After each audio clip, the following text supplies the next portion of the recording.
Zone tonight. I'm your host, JD Jean-Pierre Emmanuel. I'm very excited to be here with you tonight. I'm even more excited about my guest.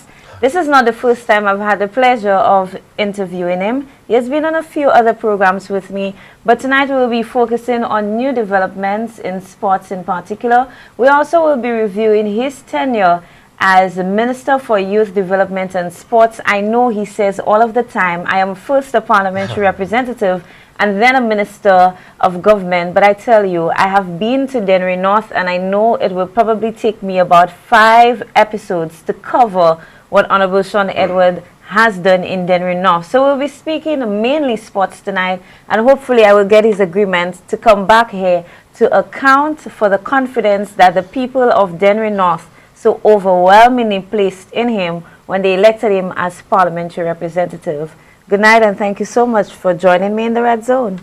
Good night, Julia. Thanks for having me. It's always a pleasure to be in your company. As you quite rightly said, I would have been on many programs with you before. Yes. Both radio and television. But it's always a pleasure. And I need to also profit the opportunity to say a special good evening to my constituents in Dennery North who are watching this telecast tonight. Yes, and they've been messaging me. They let me know I was 1 minute late. When it was 2 minutes, I got an update on 3 minutes. So Dennery North, a very special good night to you. And it is so nice and warm when you can feel the love that the people have for their representative. It gives me hope that the sacrifices that are being made by those who choose to enter the realm of politics is being felt and appreciated by most of the some of the people that they represent. It has been an exciting week in St. Lucia.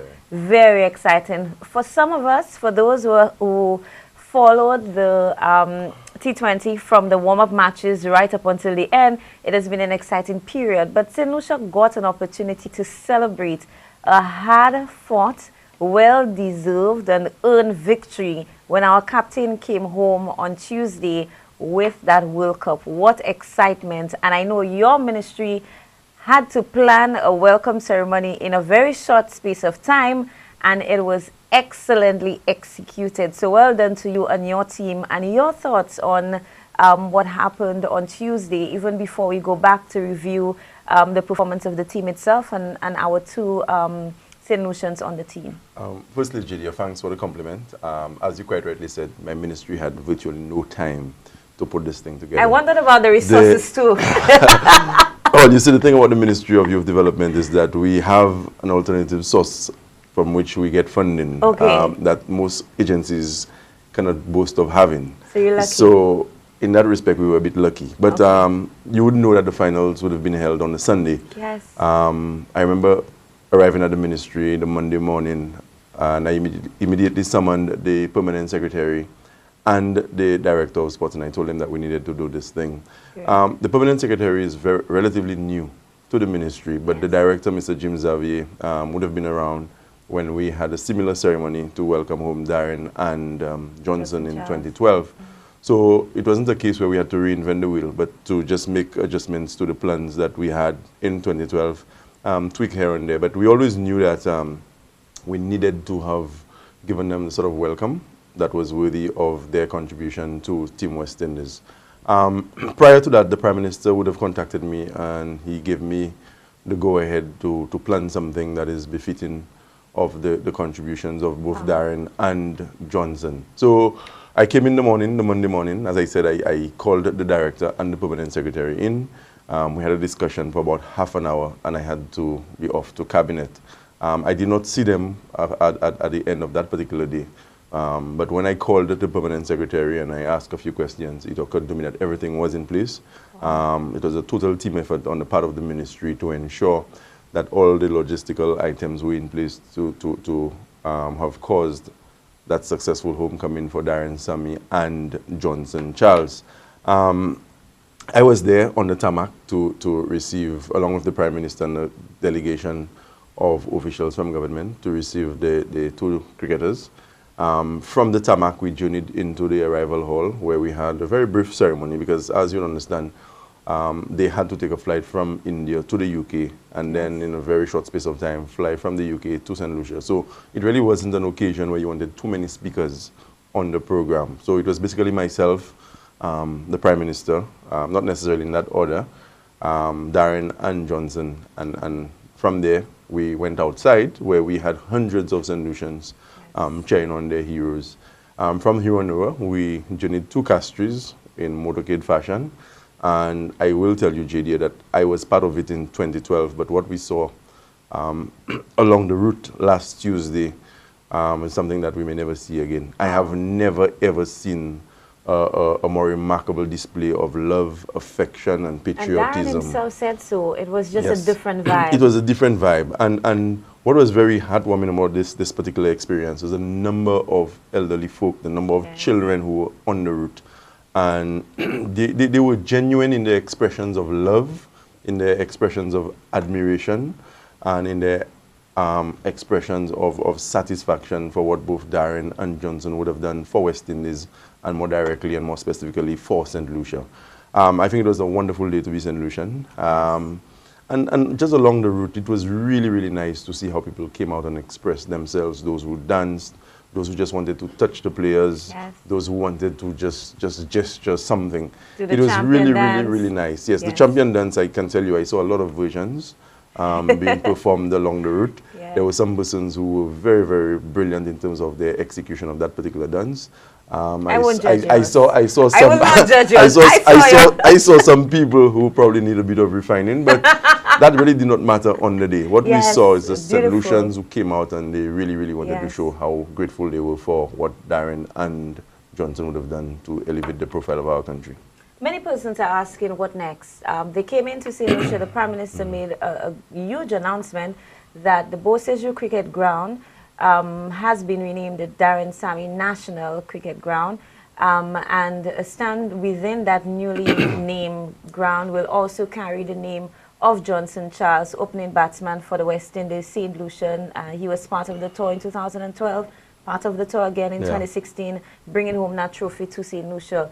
Many persons are saying, I really cannot wait to get in there. What next? How do we intend to ensure that this transition is a big day for St. Lucians, for Sammy and Charles, and a day really for the region to remember? Yes, absolutely. I think it's a fitting tribute to Darren's contribution to not just West Indies cricket, but to the psyche of the nation. And I was making the point that what we see in Darren Sammy is more than a cricketer. I see a remarkable human being. And even when you put down the bat and you forget the ball and you forget the cricket field, just the sort of confidence that he exudes, the words that come out of his mouth. I have known Darren for a very, very long time. I remember as a secondary school child when he journeyed to Barbados to participate in the Sir Garfield Sobers school tournament as part of Team St. Lucia. I was part of the technical team that accompanied Brian Calix and Dennis Ryan. And Darren was there, very humble individual. And it's just amazing to see the extent to which he has grown beyond just being a figure on the field of play. But he's a true ambassador for cricket, a true ambassador for St. Lucia, and by extension, a real good ambassador for the region. And he's the sort of model that you want your young persons to emulate, not necessarily in the realm of sport, but as a person, in terms of how he carries himself. He thinks before he speaks, and it's just a breath of fresh air to see that someone who came from such humble beginnings can rise to the level that he has risen. And the message in there ought to be for young persons that it doesn't matter what your circumstances are growing up, if you have that inner drive and you want to achieve for yourself, you can go on to become world-class. And Darren has demonstrated that it can happen right here in St. Lucia. And for me, as I said, it's more than the sixes, it's more than the boundaries scored, but there you have an example of an individual who's worthy of emulation by our young people and by extension, the entire citizenry of our country. Agreed. But our ambassador is under some fire. A lot of persons are saying, well, time and place. Some are throwing away time and place and looking at actually what was said. And many persons are wondering, well, what exactly is the position of our minister? What exactly is the position of the government of St. Lucia? Some persons are calling for Sammy's head, basically, and saying that this needs to be the last time he represents West Indies at that level. And they're trying to find out where exactly do we stand on this issue. You see, Julia, I don't know if you're aware, but I did an interview for a radio station in Jamaica earlier in the week, and this is the exact question that they put to me. Yes. And they really wanted to find out what was my position in relation to the comments made by Darren Sammy in that post-match interview when the West Indies won the World Cup.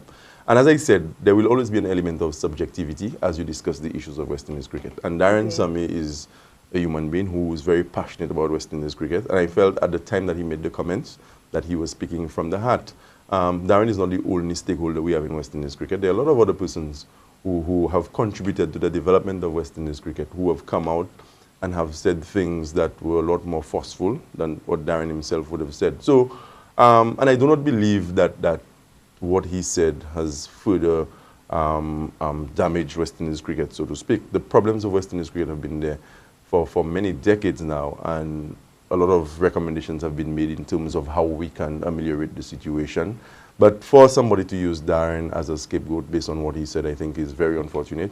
And I can tell you, as the Minister responsible for youth development and sports, I am in solidarity with Darren Sammy.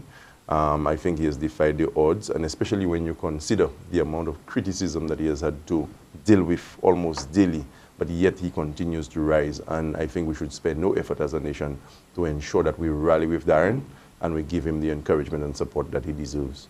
I'm sure many solutions will be relieved and excited to hear that, because there has been mounting pressure. In fact, I saw a hashtag started on Facebook, I stand with Sammy, and there has been this big discussion. And I can tell you, and I'm sure you're following as well, that it is not just a St. Lucian thing. It has gone beyond that. There are persons who are involved in cricket at so many different levels, sharing their views, sharing their opinions on you know, what was said, and not just what was said, but the state of West Indies cricket. We brought home and received champions yesterday as well. And so it is, we're seeing that we are excelling not just at the international level, but there is a movement happening in sports in St. Lucia. When we come back from the break, I want to discuss our under-15 cricketers, because they are a very special bunch. For the third time in a row, they're bringing home this trophy. They seem to have a very dedicated and knowledgeable technical team with them. So when we come back from the break, we want to speak to them a little bit before we go into the general area of sports. Stay right here in the Red Zone. We'll be back after the commercial break.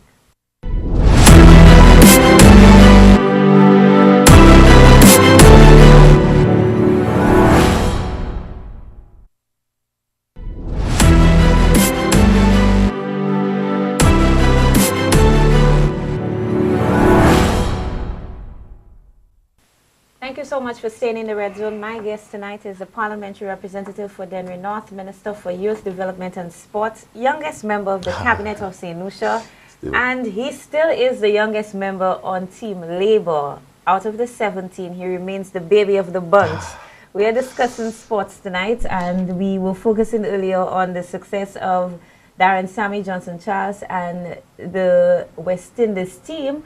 But last night, a team of under-15 cricketers returned to St. Lucia as champions. And they did us proud, retaining and winning that tournament for the third time in a row. You received them along with the Deputy Prime Minister last night. What was the mood like? Well, I must say, JD, that we really have to take our hats off tonight to our under-15 cricketers. As you said, they've won the Winners' Championship for 3 consecutive years. Yes. And what this underscores is that we have the talent in St. Lucia. It's a point that I've made throughout my ministerial sojourn, that we're not short on talent. However, somewhere between, say, age group sports and the senior level, our players tend to lose their way, and it is something that we need to address. But to go back to the under-15 cricketers, you're quite right about this. Last night, myself, the Deputy Prime Minister, along with the Minister for Education and the Permanent Secretary in the Ministry of Youth Development and Sports, along with a number of parents who were at the George F.L. Charles Airport to receive the players. And they were beaming with confidence and pride as they got off the aircraft and made their way to the arrival hall, into the VIP lounge where we had a ceremony. And both myself and Deputy Prime Minister underscored the significance of what they had done for our country. And I was making the point to the young cricketers that they are true ambassadors, and their role is no different from that of the staff we have at the different consulates or embassies around the world. And I let them know always that when you are on the field of play, whatever you do is a reflection of St. Lucia. And from all reports, they carried themselves very, very well. The cricket that they played obviously was outstanding, and that is why they were able to win with a game to spare. Wow. But the team is also very well led. by Alton Crafton, who is the coach. He's been the coach for a number of years, along with David Oliver, the manager. But even prior to Alton's stint, we would have had Keith Shallery and the likes of John Eugene, who were also involved in that under 15 program in the schools. And what that program does, JD, is that it allows the ministry and the Cricket Association to identify the talented cricketers at a very early age. And as long as we continue to have cricket in the schools, and again, I probably need to take the opportunity to express our collective gratitude to the Massey Group for making the resources available for school cricket. So we have a very good system where the players can be seen very early. They can be spotted, and once they brought into a training camp where the skills are refined, we always in a situation where we believe St. Lucia has a chance. And what we saw happening in Dominica last week was really a manifestation of the hard work that has gone into preparing the team. And as I said, kudos to Alton Crafton and all the other coaches, the PE teachers, the school sports coordinators at the different schools would have played their role in facilitating the selection and preparation of that particular team. I think cricket is in very good hands in St. Lucia. We've made a number of strides ever since we came in. Cricket pitches have been constructed in a number of communities. We have a new pitch that has been laid out in Marigot, one in Ancillary, Philip Masler grounds, the Larissus playing field.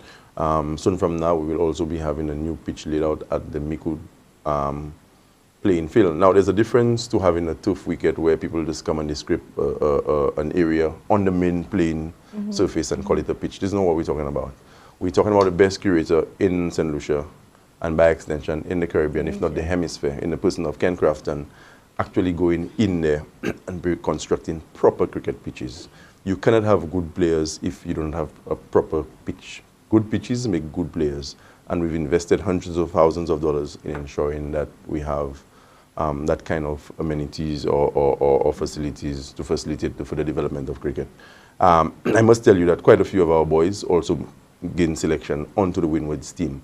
So, and I've said it to the players, to JD, that it is not enough to just make the St. Lucia team in cricket. You have to push to be a Windward Islands player.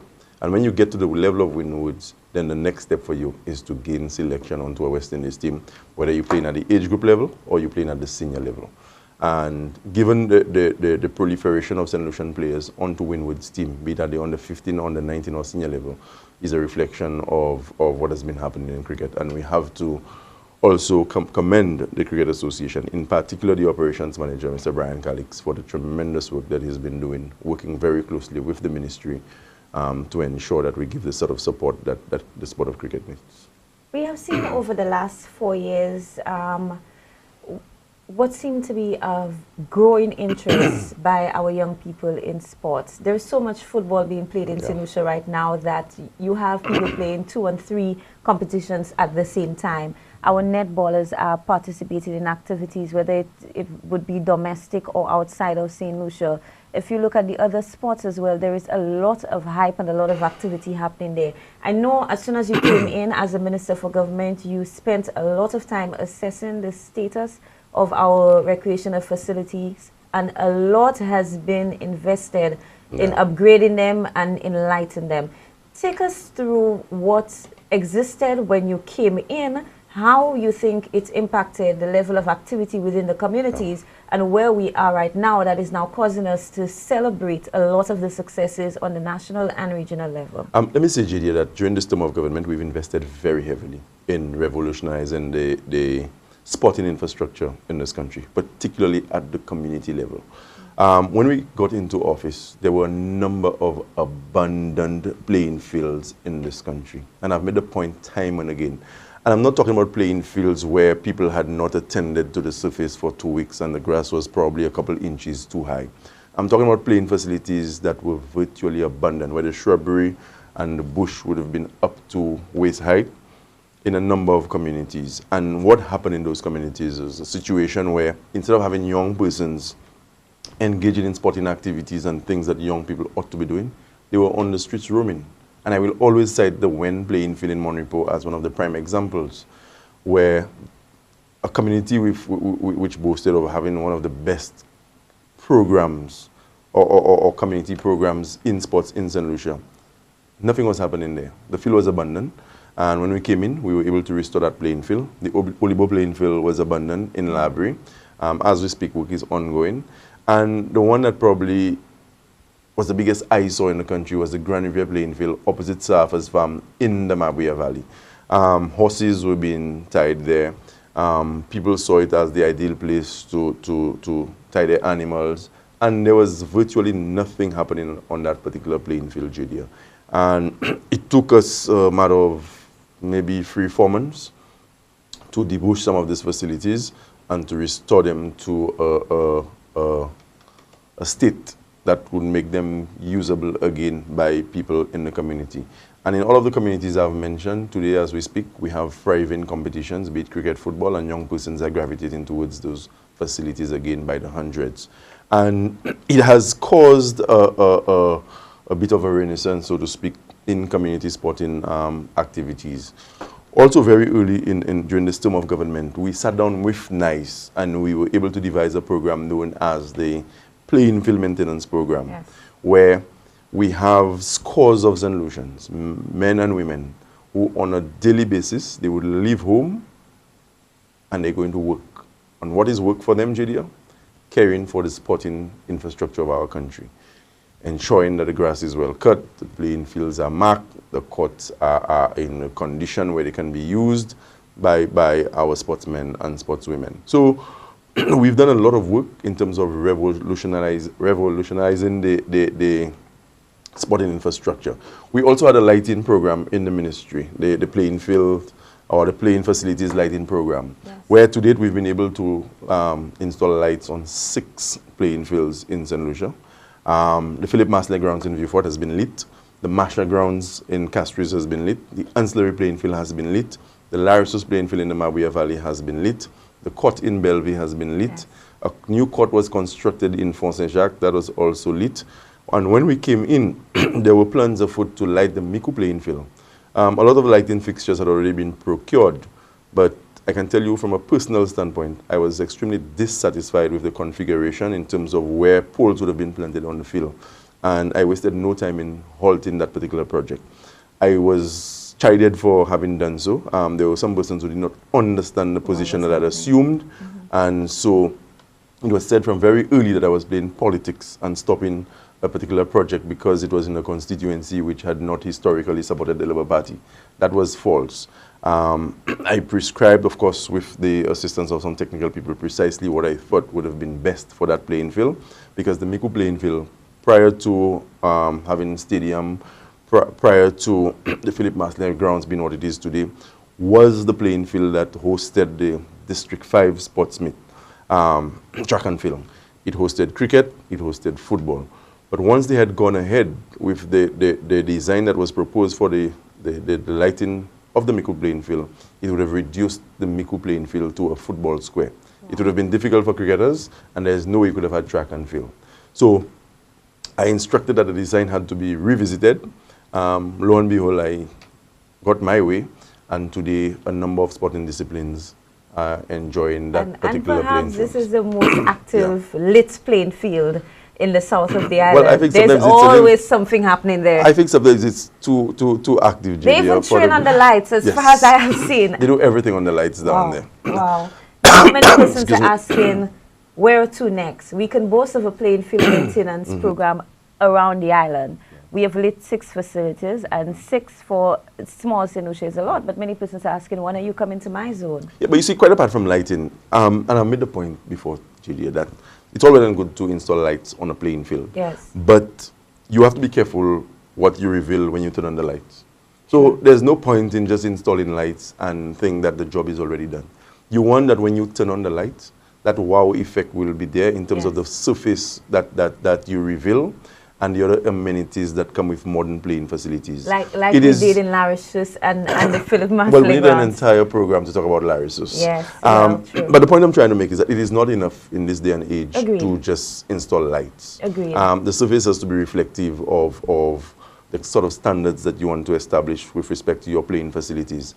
And also very, very importantly, Julia, is the fact that after consultation with the Prime Minister, we were able to construct a number of community pavilions / dressing rooms. We're not where we want to be in terms of the number of facilities that we want to service where that is concerned, but I think we've made some significant strides in terms of where we've constructed community pavilions and dressing rooms. When we come back from the break, we'll continue to speak about that, and we will also take some of your messages, and I know you're dying to call into the program as well. Stay right here in the Red Zone. We'll be back after the commercial break.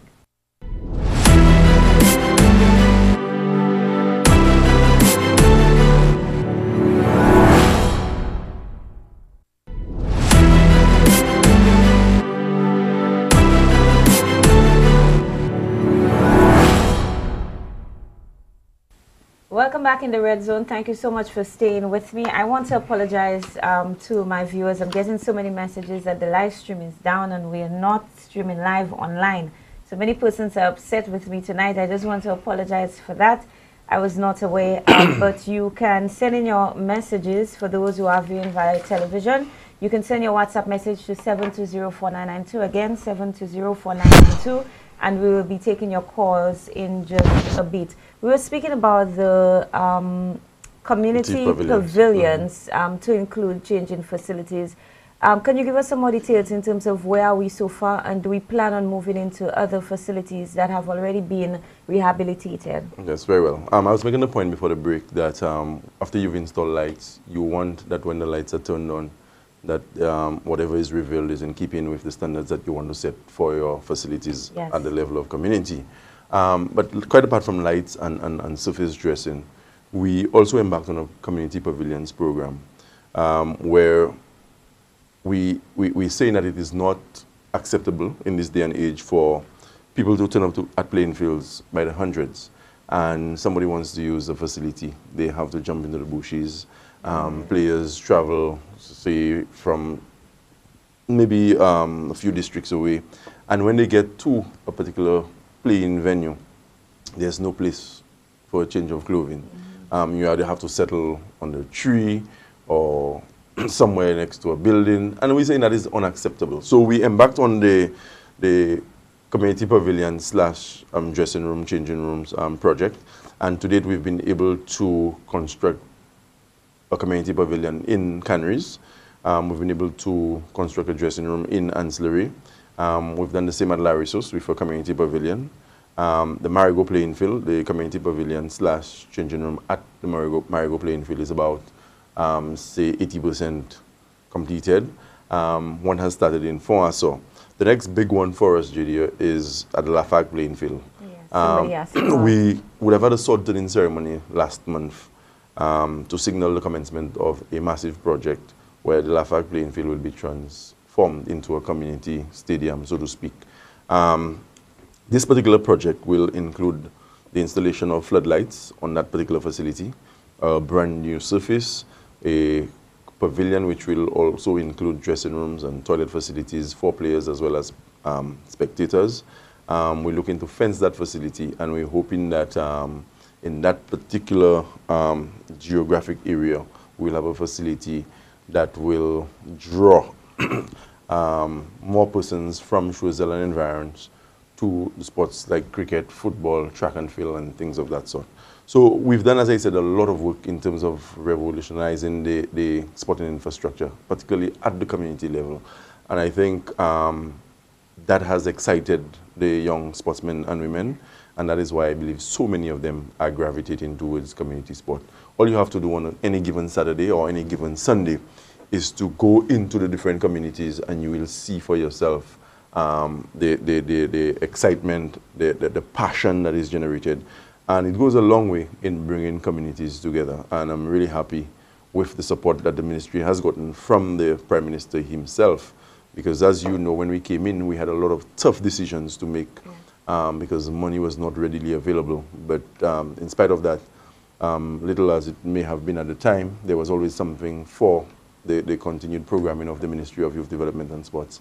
And tonight I want to publicly state my gratitude and that of the staff and our stakeholder associations, councils and clubs to the Honorable Prime Minister for the support that he's been able to give to youth development and sports in this country. Well, clearly you have proven that it was a worthy investment because you have been able to keep the lights on at the Darren City National Cricket Stadium for, a cricket ground for the entire 4-year period. Somebody's asking for an update of the Mon playing field. Yes, absolutely. I did not forget the Mon playing field. JD, that playing field was abandoned for a number of years as well. And it always baffled me why a sporting facility, which is supposed to service the premier learning institution in the country, be in such a dilapidated state where it was virtually out of commission. Nothing could have happened there. And I recall having a meeting with the chairperson of the board, Mrs. Fortuna Anthony, and the vice principal. And I did give a commitment that we were going to work very closely with the college to try and ameliorate that particular situation. I'm happy to report today that all the surface work has been completed. And as we speak, the grass has been planted, and it's just a matter of applying the necessary fertilizer and using the irrigation system that is available to Ken Crafton and the team from Boseju. And I've been assured that in the next 5 or so weeks, we should have a fully grassed surface, and shortly thereafter, the playing field will be available to the students of the college, as well as the residents of the Mon who also use that particular playing field. That is great news. I want to go into your ministry just a little bit to focus still on sports, but on a matter that has been a really sore point for a lot of our athletes. They say all the time that we go out there, we train hard, we put in all of the effort, but at the end of the day, we feel like we are stuck at this national level and there is nothing to assist us, to propel us beyond that. You made a commitment when you came in as Minister for Youth Development and Sports that you would put resources into searching for opportunities beyond St. Lucia for our athletes. Yeah. You said that you would give as much support as possible, financial support, you would support in terms of equipment, and also to establish a special scholarship desk so that we could push our people into areas where there are better opportunities for training, better opportunities for competition. Can we get an update? Or rather, I think basically it's time to present your report card in this area, because we can see the playing fields, we can see the lights, we can see the change rooms going up. But for this one in particular, I'm sure many persons are wondering, did the minister keep his word? Yes, absolutely, JD. Let me say it was a campaign promise made by the St. Lucia Labour Party. It was not a Shawn Edward promise that upon assuming office, we were going to establish a sports scholarship desk in the Ministry of Youth Development and Sports. Did we deliver? That has been done. Okay. And I can tell you that scores of St. Lucians have benefited from the establishment of a sports scholarship desk and providing a scholarship to an athlete. And probably I should tell you too that when we came in, there was a program in the ministry known as the Elite Athletes Program. Yes. We had to change the nomenclature a bit and call it Elite and Emerging Athletes Program, because we felt we needed to do more than just providing support to the athletes whom we felt were already elite, but we needed to put mechanisms in place to continue to motivate and encourage the athletes in the school system whom we had identified, or whom we identified as having the potential to become elite. And that worked very closely with the sports scholarship desk. And quite a few of the students who would have excelled at the secondary school games have been given tuition support at the secondary level and also at the Sir Arthur Lewis Community College. There are also a number of athletes who have been able to take up scholarships in the United States and elsewhere. And whereas the government of St. Lucia did not actually source some of the scholarships, but we ensured that once it was brought to our attention that somebody had already gotten a scholarship, we came in to assist, whether it was with the plane ticket or the periodic grants that they need just to make themselves comfortable on overseas, in the overseas territories. We had to do that. But you have to be very careful as you provide support, because the collegiate regulations in America, they're very strict in terms of what you can give. They do not encourage countries actually giving monies to the athletes. So it's something that we have to be very, very careful with in terms of how we proceed. Our elite athletes will tell you, if you speak to them, that they've never gotten more support from a government than they have gotten within the last 4 years. And I do not want to mention names, but you know who our elite athletes are. And those who have qualified for the Olympics in the coming days will be making an announcement in terms of what level of support we will be giving to them just to help them as they prepare. There are persons who believe that we're not ready to compete on the international level. I disagree with that, Jadia, because I've been to a number of international meets and I see how diligently these athletes work just to ensure that they give the best possible representation to our country. And this is something we must always take very, very seriously. And for those of us in decision-making positions, we should always try to reach out to persons who go out there and represent our country. Agreed. I want to ask you, how many playing facilities do we have in St. Lucia? Because I am getting some requests and many people want to know about many playing fields. I can tell you, my WhatsApp, I probably have gone beyond 100 messages for this show alone, and people are asking for updates. When is Laclery Lights going to be turned on, Mr. Minister? Yeah. What about the Verna playing field? What is happening with the Balata playing field? Any update on my playing field? This person didn't say the area, but somebody is also asking what is happening with the Beauchamp cricket ground. Yes. Let me just take Laclery first, Judy. Yes. There were some issues with the lights at Laclery. There's a technical fault. We have asked for an assessment. We have actually given the green light to a particular contractor to make an assessment and submit a report to us. Okay. But as soon as we can find the resources, that particular first lighting system will be fixed and Laclery will have lights again. The surface at Laclery was supposed to have been addressed together with the SAB and the Masha grounds, given the proximity of these facilities to each other in the Castries Basin. I know we were getting the sand from the Ciceron beach. I think there's a mining setup down there where individuals from the neighboring community go there and they mine sand with permission, of course, from the river mouth. I think the ratio of sand to silt is very good for playing fields. And we were able to do surface dressing at the SAB and at Marsha, and Laclery was also down to have been done, but we've not been able to move into Laclery, but I expect that to happen very, very shortly. In the case of Balata, I think it was a very ticklish decision at the time for the previous administration to install lights at Balata. I think every playing field in St. Lucia, if you can give people lights, then so be it. But you have to be very strategic in terms of where you put lights and when you put lights. And I've always questioned the motive as to why lights were installed there at the time that the lights were installed. If you knew you were going to put lights at the Balata playing field, there are certain things you have to ensure, and that is access to the playing field. You get off the main road, JD, you have to literally walk through the river.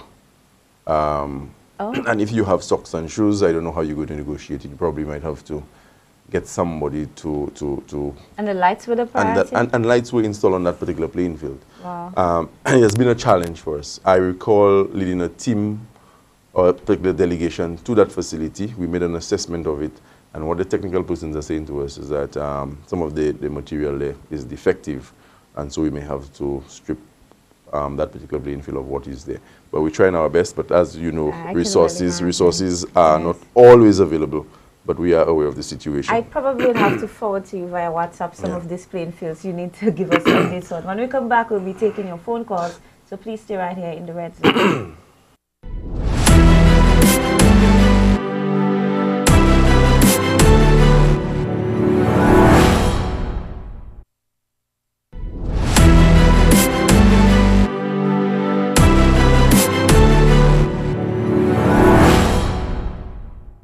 You can call in with your contribution or your questions. Good night. Thank you for joining us. Hello. Good night. Yeah, good night, Honorable Shawn. Good night, caller. Okay, I've been hearing a lot of talking about the women cricket. I hear a lot about the men cricket. I hear about the under 19 cricket. I hear under the 15 cricket. And for some reason, I hear none about LeVon Spencer. Wow. So what is happening to LeVon? She's number 5 in the world. Yes, she is. Yes, and I don't hear none about LeVon. Wow. Well, we'll give the minister an opportunity to comment on that. Thank you so much for that. Thank you, Jadia. Thanks, caller, for your contribution.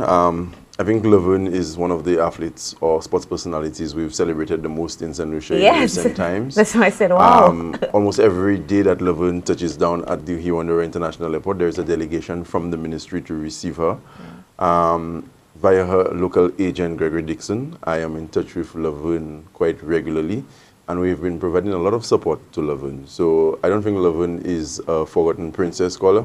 She's very close to our hearts, and we will continue to support Laverne as much as we are able to ahead of the Rio Olympics.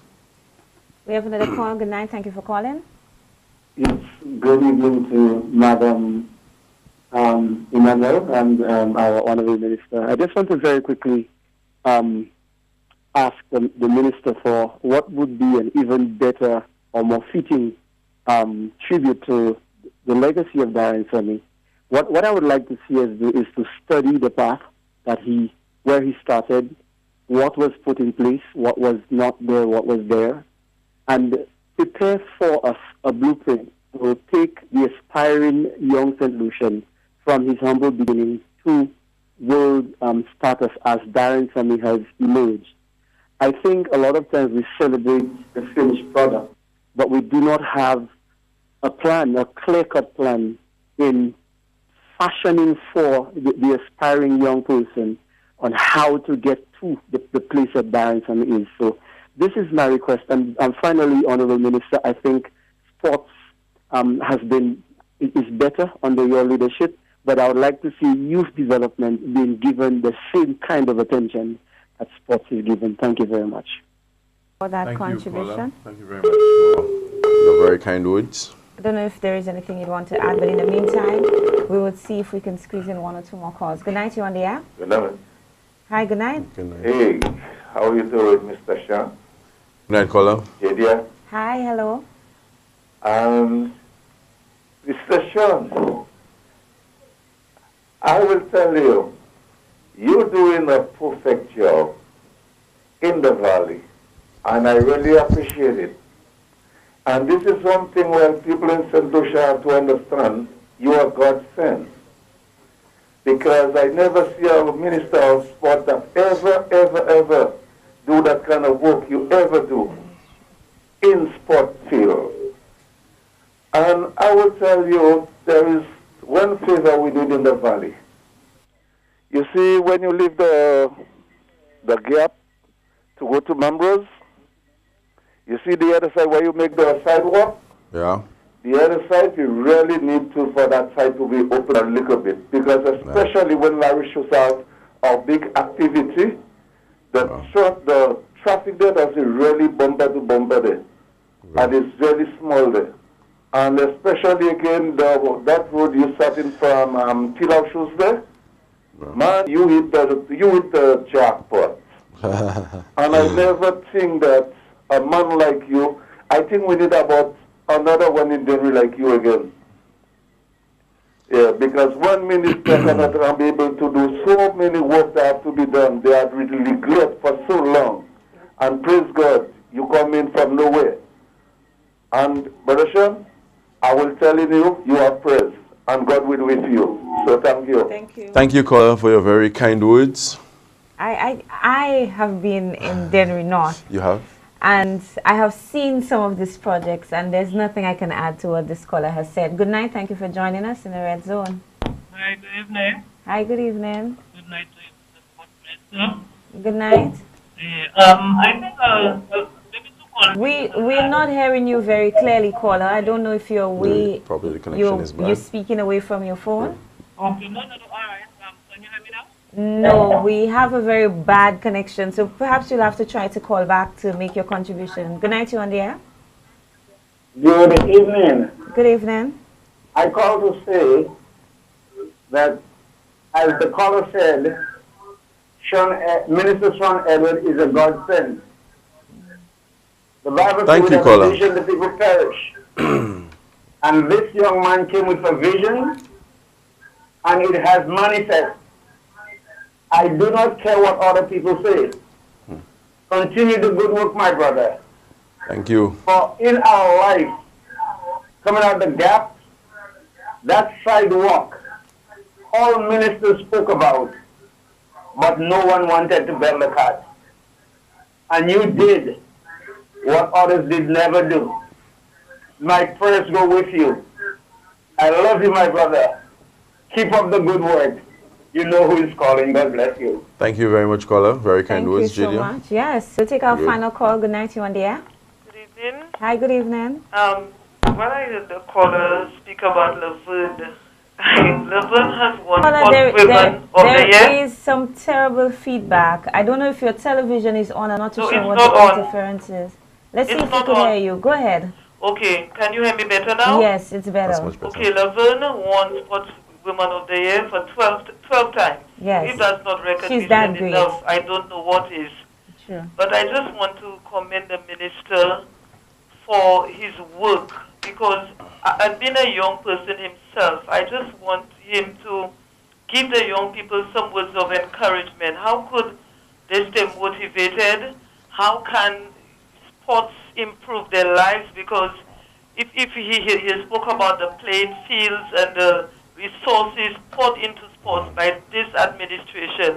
So just before you leave, can you just, in a few sentences, just tell the young person how A sports summary. could benefit their lives? Thank you very much. Thank you so much. And that would be your closing statement as Absolutely. we get ready to wind down. But I must say, JD, that I really thought that more of the time would have been allotted to matters pertinent to my constituency. We will get there. You'll be here but again. I'm hoping that I will get an invitation Yes. to be back here to discuss the issues that are Yes. close to the hearts of the They people will in not Denver forgive North. me if I don't do Yes, that. but if I were to just respond to the caller, I think it's a very important point that the caller has made. And I said it at the ceremony at the airport for Darren, Sammy, and Johnson Charles, that sport is a meaningful avenue for which human beings can realize their potential. There was a time in our system where young persons, according to the powers that be, could have only excel and realize their dreams in the realm of academics. Sure. But we're saying that this is not the case. People have different gifts, and young persons are talented, they have physical ability, and we have to create the avenue for them to be able to express themselves in the realm of sport. And by so doing, JD, they'll be bringing much needed pride to themselves, And to our country. the families and the country. And not to talk about the health benefits that come with participation in sporting activities. So there's a lot that we can say where that is concerned, but I notice you busy signaling that we're out of time. Yes, we are. And if anything, I just want to take the opportunity once again to thank you for having invited me. And it is always my desire to serve the country to the best of my ability. And I also want to thank the Prime Minister for having reposed his confidence in my ability to lead in an area of national development that I like, that is very close to my heart. For me, you have done well. I have Thank you. absolutely no doubt. And the people of Denver North, every time I meet them and every time they speak, they confirm and they endorse my view. I want to thank you so much for joining me in the Red Zone tonight. See you on the market steps on Thursday at 7:30 p.m. And the St. Lucia Labour Party will be in View Fort at the Sandy Beach on Sunday from 11 a.m. Good night and do enjoy the rest of your week.